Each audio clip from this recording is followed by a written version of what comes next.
So this is think of it as an executive summary that is to prepare you to go into the breakout session of your choice and to have a chance to share and to challenge and to learn and to contribute to our thought leadership work, but also to help each other with ideas, which is a big draw, reason why you've come here. So Roger yesterday, or the day before yesterday, provided an overview of the Thought Leadership Initiative that has been underway now for well over a year. And what we learned from doing these thought leadership projects for more than 10 years is when they come out, typically people have a good reaction to them, that this is helpful, it's true, but there's a hunger for how do I put these things into action?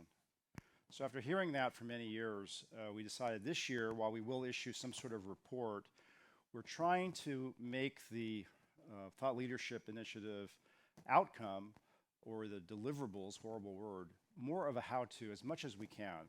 And so we hit upon this idea of the progression paths, which is an artificial construct to be sure, the idea that these are 3 stages. But it's been a very helpful, we think, forcing mechanism to help us put into each stage the actual work that is being done by our colleagues in the function.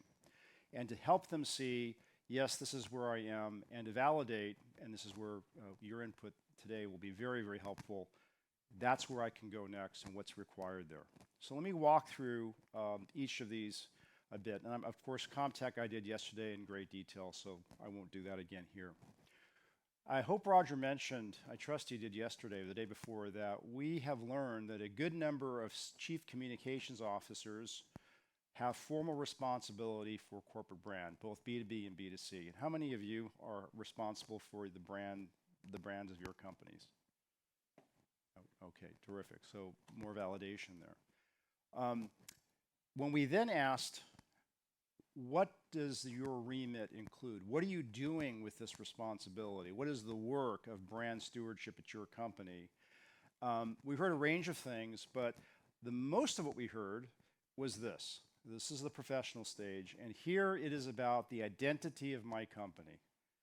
And primarily a visual identity. So logos and brand names and logotypes and Pantone colors and fonts and typefaces, those kinds of identity systems help people to visually recognize your company through color, through symbols, and so forth. In addition, and this is where communications people, of course, love to do, is the narrative that accompanies their brand story, their purpose story. And we've seen a few of those already in our conference this week. You'll see a reference here to looks like, and a couple of papers ago, we articulated a very simple brand framework of what does it mean to look like Mitsubishi, or what does it mean to look like Equinor? What does it mean to sound like? And we don't mean an audio brand mark like Intel. We mean the voice of your company. Do you sound like an engineering company? Do you sound like an American company? Do you sound like an entrepreneur?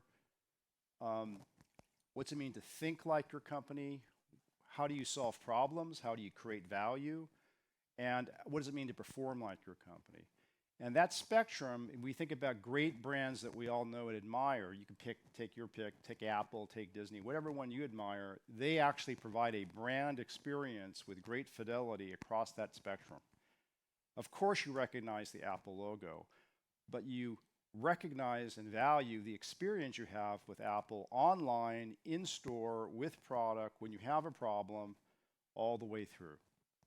So this first reference is to look like, that maps to identity system. The second, under Pathfinder, now the brand influences decision-making criteria. Now the brand metrics are not just, do you recognize my company? Do you support or like our purpose that we're changing the world in such and such way?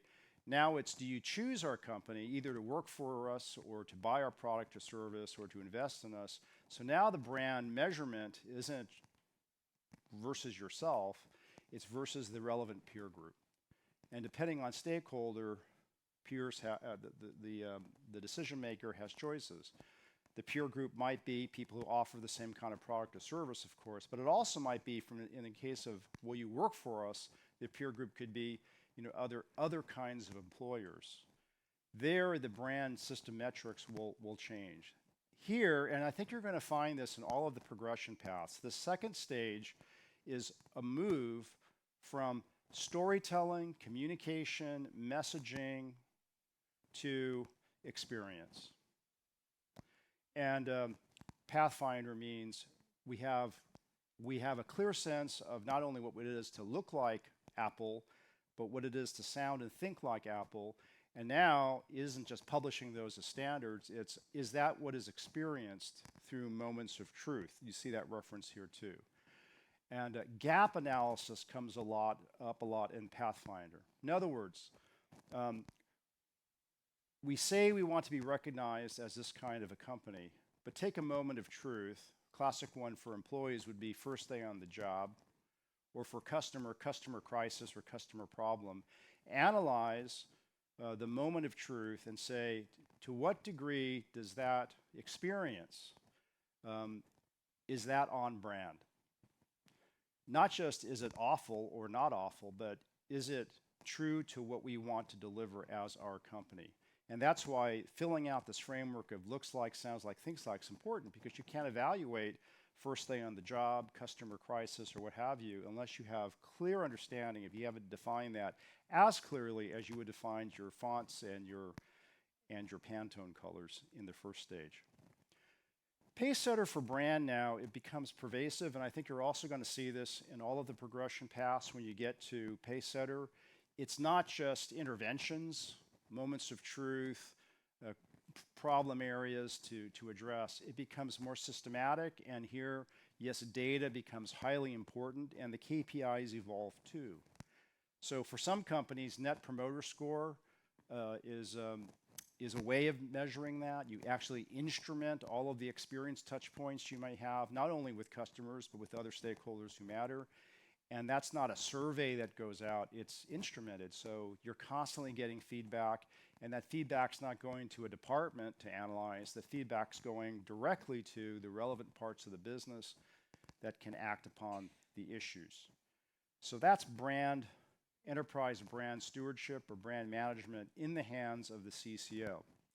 I would say before we move on to the next one that a CMO who is responsible for corporate brand, not just product brand, but corporate brand, they tend not to think about multiple stakeholders. We know that CCOs do, CMOs and other CXOs tend not to. So we are trained to think about, in this case, the brand and what the brand means to all stakeholders.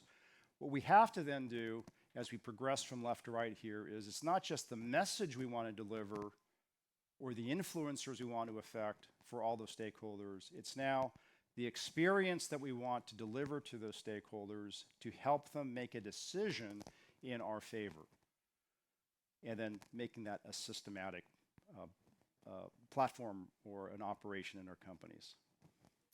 So if you're interested in brand, as we've been talking about it, please join Amer in Studio 3 for a discussion on brand. Culture and brand are conjoined. You can make an argument that that should be a conjoined session because they are together. I think that has come up again in our conference. It was mentioned yesterday in the panel on culture by our colleague from NN. So in this stage, again, like with brand, a lot of activity of the professional stage here is in messaging, definition, and storytelling, and so forth. Pure communication, which is nothing wrong with that. You have a lot of branded internal campaigns, sometimes it even is external. We have mission, purpose, values, or vision, principles, something or other, and you have graphic designs and pyramids and symbols so that employees learn what the company stands for from a cultural standpoint. It's propagated, and it comes in many flavors, analog and digital, and lots of storytelling to bring it to life. Very inspiring kinds of communications go throughout here. The KPIs tend to be, you're an employee of our company, do you know what we stand for? You're an employee of our company, do you know what our values are? Do you agree with our values? Do you live our values? And all good. But as with brand, the move to Pathfinder is around experience, in this case, behavior. And that was brought up yesterday in the culture panel quite well. Interestingly, some companies have not, including my former company, IBM, as much as we had values and we had purpose and mission and vision, we never defined or even talked about the behaviors that are necessary for our values to be real. Um, and you can go too far and try to prescribe the way people should behave, but if you don't at all, if you just say, serve the customer, be innovative, work as a team, everyone is, 400,000 people are free to interpret that as serving the customer means always say yes or something. So this stage is not only defining the behaviors, but as with brand, what are the gaps in experiences? And I had a very interesting conversation with Jane, Jane yesterday at the museum. Well, what do you actually measure here? So in the first stage, you might measure things like with brand, do you understand our culture? Do you support our culture and so forth? The difference here is behavior. So let's just take one from IBM. We stand for innovation in so many words. The behavior of innovation means to generate ideas, to champion ideas, to take measured risks, and so forth, right? Nothing unusual about that. What we then measure here, the KPIs and a gap analysis, is you don't ask employees whether they understand that and support it. You ask employees whether that is true in their part of the company. Do you experience the circumstances for you to be innovative in the company? And you know what you're going to get. You're going to get a very mixed picture. But what you're also going to get is something extremely powerful. You're going to get a diagnostic tool to say, the good news, executive committee, is employees want to be at a company that stands for real innovation. The bad news is most parts of our company, employees feel they don't have the conditions so that they can be innovative. And it isn't generic. We've ranked them. And the number one and two, three reasons why they cannot be innovative in IBM is because, you could pick it, usually comes down to there's no seed money to fund ideas. My manager tends to shoot down every idea I have, and there's no time to think about blue sky ideas because the place is so bureaucratic and bone crushing, like that. Why is this in the hands of the CCO? Well, what could you do with it? Drive an agenda for transformation. And that will require, as you move to the right, in every one of these progression paths, will require greater collaboration with other parts of the business. So those gaps, in order to be closed, requires partnership, which we've talked about now for quite a few years, the CCO as a kind of chief collaboration officer or integration officer. But now you have a way to do that. In this case, making the culture real. When you get to Pacesetter here, again, more systematic, not just analyzing moments of truth and closing gaps, but making that a real system.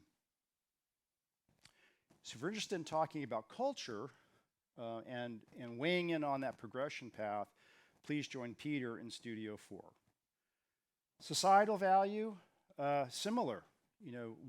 Getting the company to agree and align around what value we create for society beyond maybe volunteerism and CSR in our foundation, but the core purpose for our being as a company, how do we help the world and society, defining that, articulating that, communicating that, in some cases reporting it and so forth. That would be in professional. I dare say most companies or most CCOs would say, I recognize that.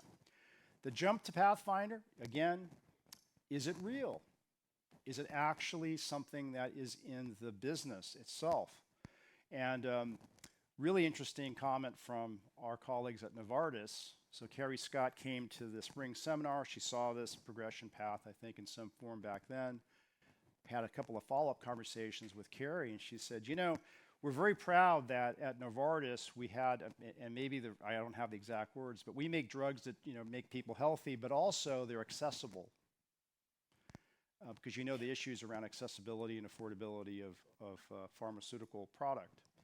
But Carrie said, articulating accessibility was hard, but we did it X years ago. But the reality is our drugs are not accessible because it's not actually something we hold our general managers to say, you got to do this. And she was very excited and proud to say, after many years of working away at this, it's now something that is baked into the actual business. And I said, how did that happen? Because a lot of our colleagues, as they move from one stage to the next, they want to know not just the work of the next stage, but how do you get there? And that's an example of Yeah, well, it wasn't easy, but we did the following kinds of things. Finally, Pacesetter, again, more systemic, in fact, reaching into society itself to help drive change. And if you're interested in the societal value progression path, please join Roger in Studio 7. Comtech, I dragged you through that yesterday in all of the gory details. All I'd say about Comtech, other than to invite you to join me in Studio or stay in the room for Comtech, is if you were to think about these four progression paths, they together form a single system. In fact, I'd argue, and some have argued, that Comtech is the foundational layer because once you have Comtech, which is understanding individuals, they could be employees, they could be people outside your business, through data, and having the mechanism to engage them through experiences and through content, and to nurture them along those journeys to outcome, to action. Well, once you build that, you then can drive culture transformation, you can drive on-brand experiences, and you can drive, societal value creation throughout the enterprise. And that's why these are not separate things. They are definitely elements of a whole system. So we're ready now to go into the different rooms. And any questions or comments before we do that? Roger. I would just say that due to the numbers of people here, some may be more popular than others. And if we find along the way that there's only a couple of people in one of the rooms and they choose to join with one of the other groups, we have some flexibility in terms of where we have. Okay, good. All right. Elliot, do we just get up and go? Sure, I'll just reverse the charts here. So for my room on Comtech, stay here in Salon ABC. For Roger's room on Societal Value, Studio 7. Peter on Culture, Studio 4. And for Brand with Amer, Studio 3.